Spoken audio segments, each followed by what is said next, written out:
Hi everybody, it's Linda and Natalie. Hello. And this is our Aunt Jolene here. Say hi. Hi. Today we're going to show you how to make bannock, and we're going to talk a bit about auntie teachings. So in our traditions, aunties were very important to help fill in when mums were really busy and to show us how to do things. So today we're going to have auntie show us how to make bannock. So this is what your ingredients are going to be.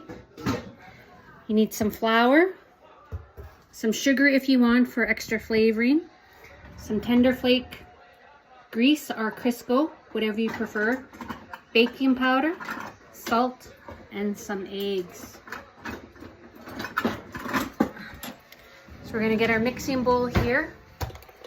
And usually when you make bannock, it's as you go along and get better, you're just going to eyeball it.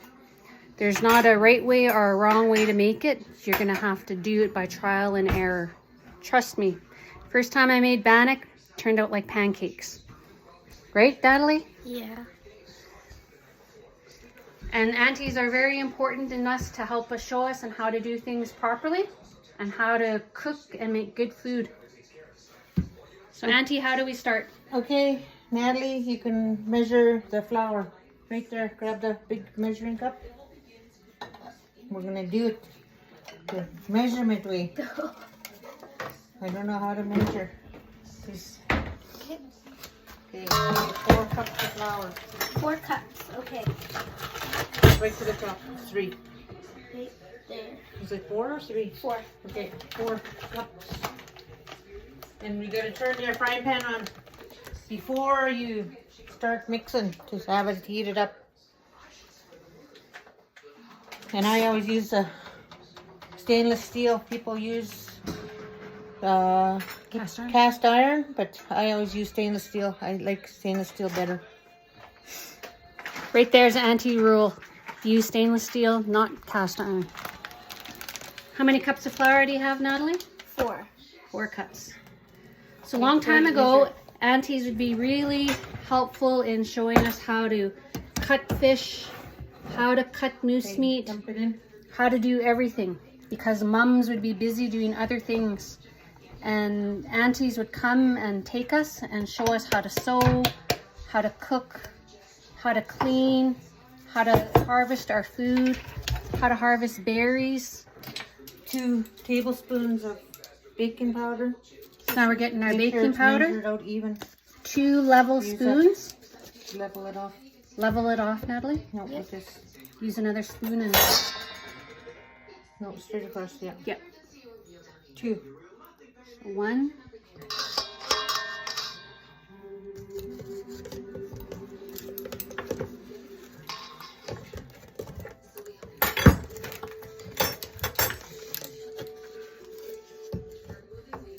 And like I said, to make bannock, practice makes perfect. And there's 2. Perfect. Now how many eggs do we get? And I always use an egg in mine. I don't use sugar. And I find that you'll find that your dough, your bannock is not as spongy and wet. An egg makes it, I don't know, it does something to it, but I always use an egg. 1 egg. So 1 egg, and then we beat it. Yeah. And 1 teaspoon of salt. And 1 teaspoon of salt. Just put it over here while you dump it in there. Put it over here. Then we don't dump anything. Watch it, don't dump out too fast. 3 things.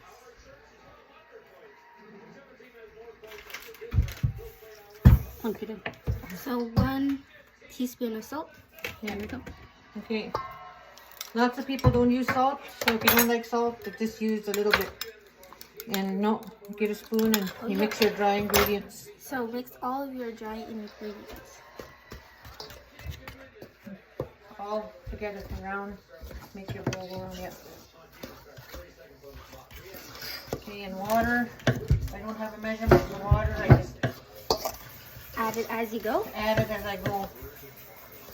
So that's Tip number 2, add water as you go, and you'll be able to eyeball your dough and your batter and go from there. Some people like to use ice cold water, but you'll figure out as you go along. How you would prefer. Yeah. And I always lay my garnet out so I don't have to try to dig around for it. And I always have a paper towel or something that you can wipe your dough after you flip your bannocks. Okay, put the lard in. And you start off with about maybe a quarter of your lard. And you let it melt while you're mixing up your dough. Natalie, Yep. mix up the dough. Okay, I'm gonna pour. So- Here, you pour and I'll mix. Okay. Do we add our egg in yet? Not yet. Okay. Tell me Okay. when you want me to stop. Okay, mix. Throw. Okay, this is the really important part. You don't want to Okay. overstir your bannock. Pour lots. Good. Okay, a little bit more. More. Okay. Okay, more. That's about 3 cups, I think.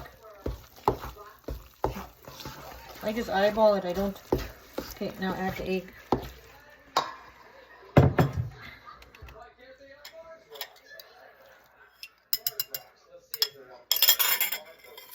And I stir it, so I add air into the flour, into the dough.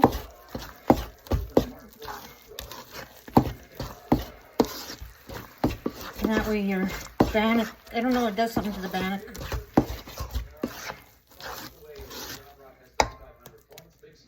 Makes it taste good. Tastes better. More butter. Okay, Natalie. Okay. Okay, we need a bowl to put our bannock in.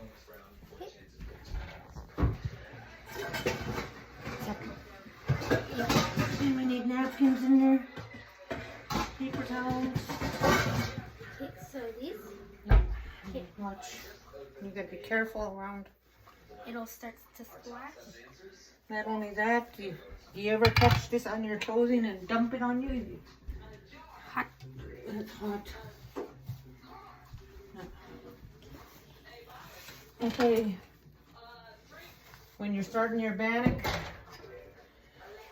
I know this is not if you're cooking for public, but this is for your family. You just use your finger and you take the dough off. And you dip your spoon in the hot. See, that's how you know when it's ready to cook, when it bubbles like that. And then you grab your dough, 1 spoonful. And then what I do is I go like this. And that way it makes the bannock cook faster. Then you're not raw in the middle.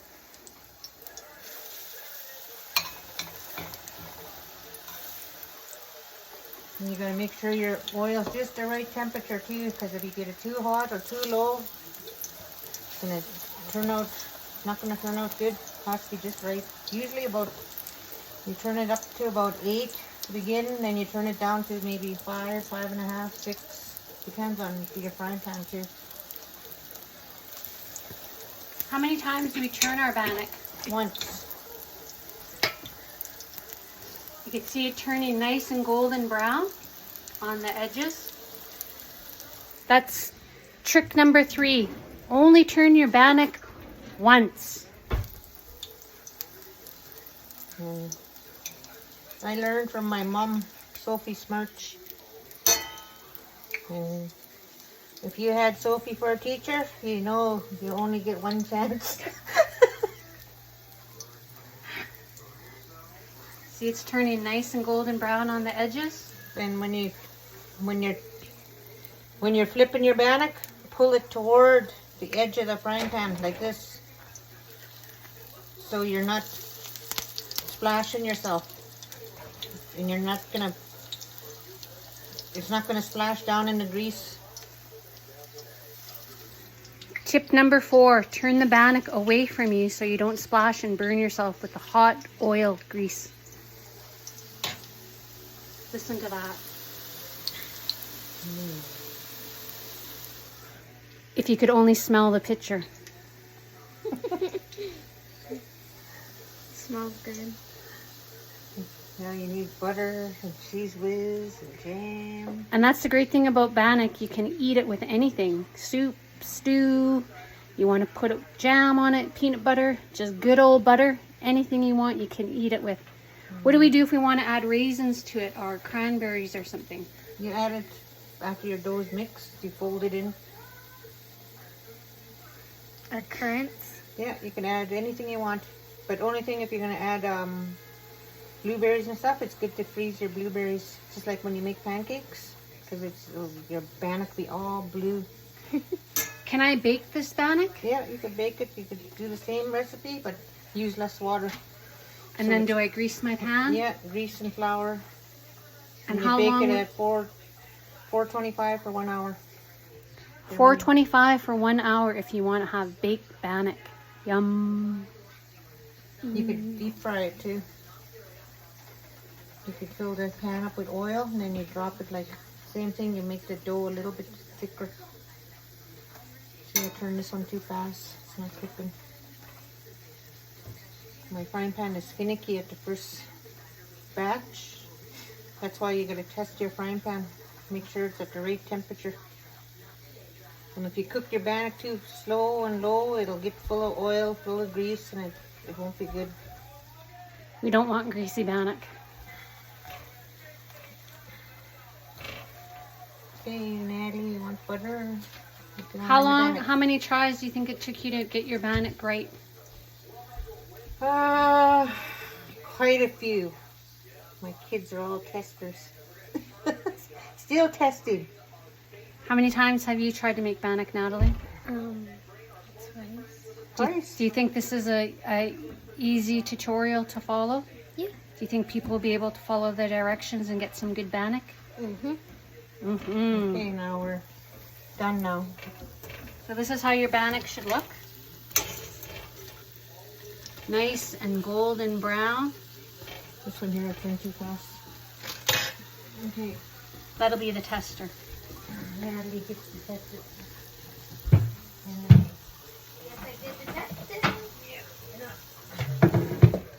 So this is Bannock 101. Thank you, Ganashish, to Auntie Jolene. And Natalie. show Natalie eating one. Yeah, and then we're going to show you how you eat bannock now. That's the best part. Now you know how to make it. You can share with your friends and family. Be careful. And Practice makes perfect. I can show them how to cut it too. I need a knife. You don't cut bannock. You always you poke it. And then you poke your knife in there. Tip number 5. Do not cut your bannock. Like this, look. You poke your knife in there. Like that, look. And then you poke it, then you flip it open. Oh, You don't look cut at because that. it'll be all gummy. This is the best part, everybody. Put your butter on it. Lots on it. Oh. Oh, look at that butter melting. Oh my goodness. Homemade jam, raspberries. Mm.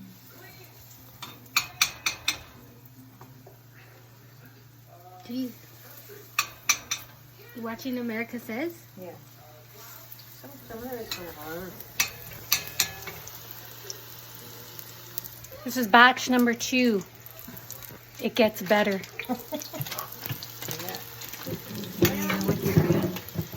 So as you can see, Auntie Jolene added some lard. So make sure your pan doesn't get dry. Keep adding lard as you make your batches. As you need it.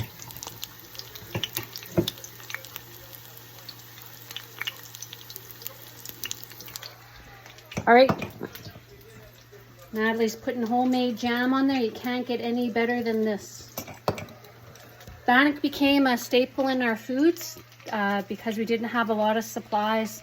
So just about every First Nation across Canada and the United States have different ways of making bannock. Ours, they call it fry bread. There's different names for it, but we call ours bannock. And we learned how to make this to supplement our diets, especially when times were lean or there wasn't a lot of wild game. fish and berries. We put bannock into our diets when flour was introduced to us. So here's taste tester Natalie Thompson. Oh, look at that. Oh, yum. Mm-hmm. How many thumbs up, sister? 10. A lot. Is it good? Mm-hmm. Looks good. Tastes really good. And there you go. You see your bannock gets better every batch you make. Look at that. That's professional bannock making. Mm-hmm. One first prize I'm normally done. You heard it right from the professional. She won many, many prizes first time. Yeah, first prize. Don't mess with Auntie teachings. They're going to tell you you're doing it wrong. First place and how many times I won? No. Oh, my turn. Look at that. Sharing. Sharing is caring. Oh, yum. You guys need to try this. Delicious. Step by step, very easy, but practice makes perfect. Okay, Auntie Jolene, your turn. Passing the bannock on. Cheese whiz or Oh, cheese! Look at that cheese whiz. or jam. I Oh, like cheese both whiz. of them. Well, you could eat both. It's very good. You know, when a cook eats their own cooking, it's very good. Mm. Enjoy. Gonna sheesh, Auntie Jolene. Thank you. Gonna sheesh, Natalie. Gonna sheesh, everybody. I hope you're able to follow our step-by-step directions. I hope you enjoy in making and eating bannock for your friends and family.